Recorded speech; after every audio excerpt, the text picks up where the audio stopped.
Hey, what's up, YouTube? Today we're going to talk about how much repairs actually cost on a big rig. This is that Caterpillar motor. I'm going to show you guys some of my invoices for the repairs for this Peterbilt 388 that I got.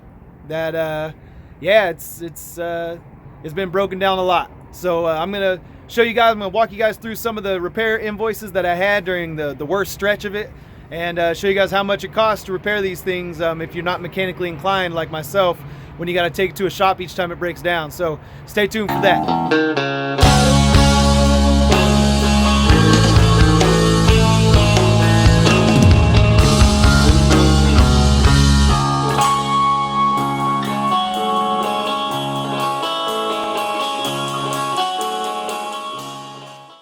All right, so one of the many reasons people fail in trucking is breakdowns.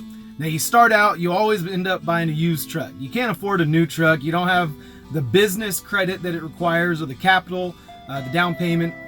So almost everyone starts with a used truck. Now, if you have a bad run with a used truck, the way I did, a lot of people can't survive it.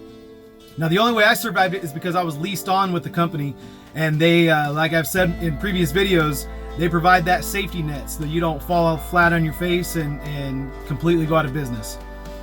So, a little bit of backstory. My truck I bought from my brother. He was going through a kind of a personal crisis, needed to sell the truck, so I got it from him, and it was a used truck. It had 560,000 miles on it. It's a 2008 Peterbilt 388. Now, the Caterpillar motor, the C13 motor, is a good motor, but once California brought in the diesel particulate filters, aftermarket filters that they require to be put on these engines, the engines just had a hard time, the computers had a hard time, the sensors had hard times. It just no longer ran well. And so, you know, it had already had thousands, tens of thousands of dollars worth of shop bills before I bought it. So I was hoping, hey, maybe all the worst of it's done. You know, now we've got it figured out. Well, after I bought it, I learned and heard from numerous guys working at the shops that these things always come back. The 2008 Peterbilts, they just always were coming back. Nevertheless, my truck needed a lot of repairs from the very beginning. So when I bought it, like I said, my brother was kind of in a tough place. So when I bought it from him, the first month I bought it, let me just tell you what I had. I'm gonna put it up on the screen too, so you guys can see the totals. I'm not really wanting to show the whole invoices and all that, but I'm just gonna show you guys the totals of the invoices. So this is April of 2017. I start out, I need 2 steer tires right off the bat. The ones that were on there were bad. They had some river wear on the inside. We go on some roads that are pretty severely pitched, and so the tires needed replacing. When I got the bit inspection, the inspector from the CHP said I needed tie rod ends, so I had to buy tie rod ends and a track rod, and those I bought from Peterbilt, and then had an alignment shop actually install them and then do an alignment. Before the end of that month, I needed one extra drive tire. It was just one, but I needed a brand new drive tire. I had a brand new set, and then one of them, something happened, punctured the sidewall, something like that. So my first month of running, before I even started making any money, I had already put in, you know, like $1,500 into this truck. So that's April of 2017. June of 2017. So what is that? Well, May, June. So 2 months in. I almost couldn't count that high. 2 months. I get a check engine code, and this one is for the DPF filter. What do you know?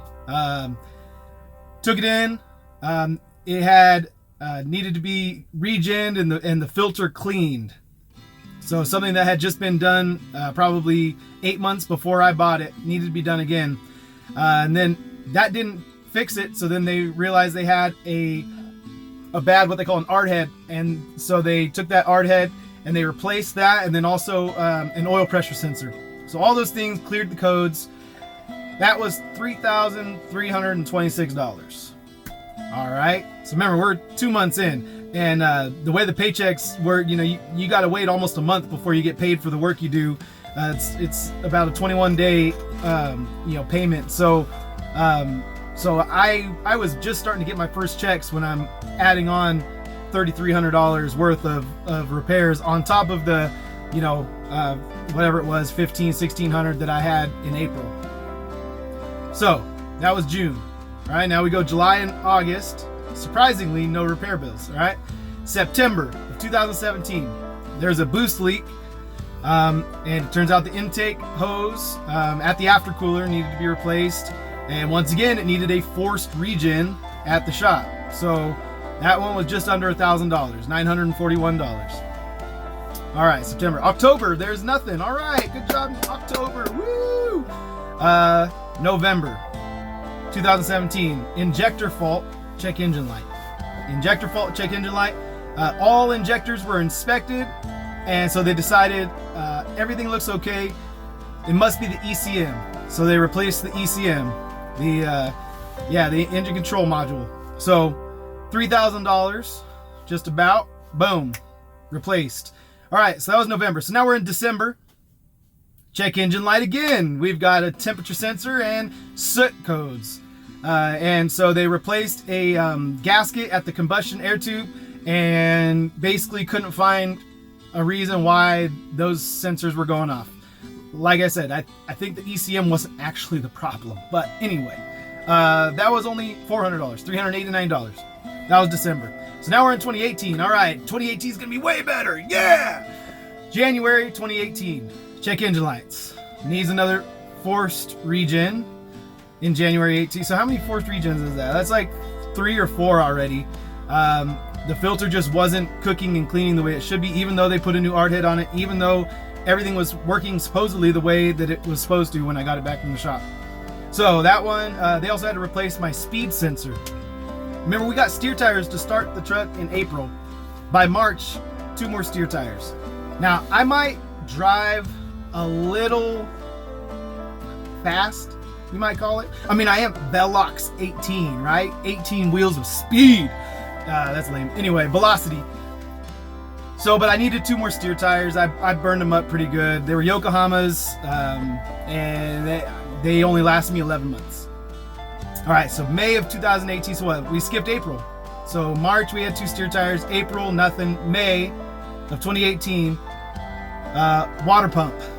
Now this was, I was noticing my coolant was dropping, and they said, I think you have a water pump leak that's actually leaking into the engine. Because I said, hey, my oil level's going up and my coolant level's going down, so I think there's something major going on. And they said, it's probably an internal leak in the water pump. So they replaced the water pump and some other miscellaneous assorted things. There's some tubing and some pipes that needed some replacing. So $2,800 May. All right. June, we skipped June. Once again, we're running good.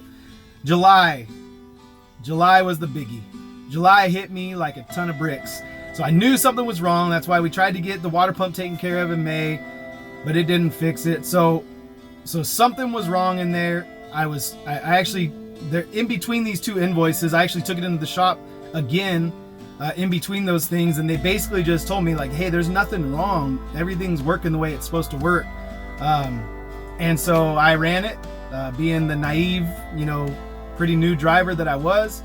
And July of 2018, I had a 3 broken head bolts, blown head gasket, a warped head.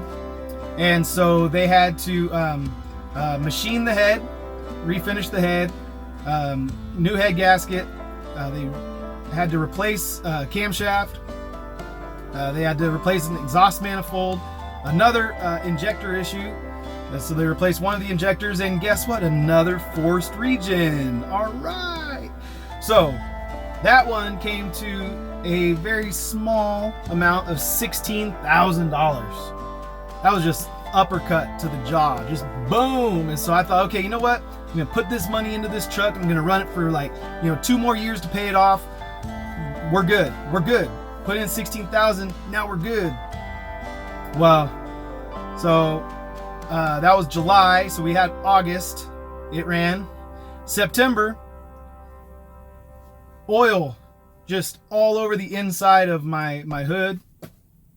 I opened the hood and the dipstick is out. And I thought, did I really leave the dipstick out?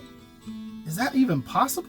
Like, if I put it in, I would have put it all the way in. Or if I left it out, I would have left it out. So I was really confused, and so put some oil in it, put the dipstick in, started it back up, and it blew that oil everywhere too. As soon as it got a little warmth, so I took it in, had crankcase pressure, pushing oil out of the dipstick tube. They removed the screen from the valve cover, and basically there's still crankcase pressure. So what they did was they took a bungee cord and they bungeed my dipstick. This is a shop. This is like a real shop that did this.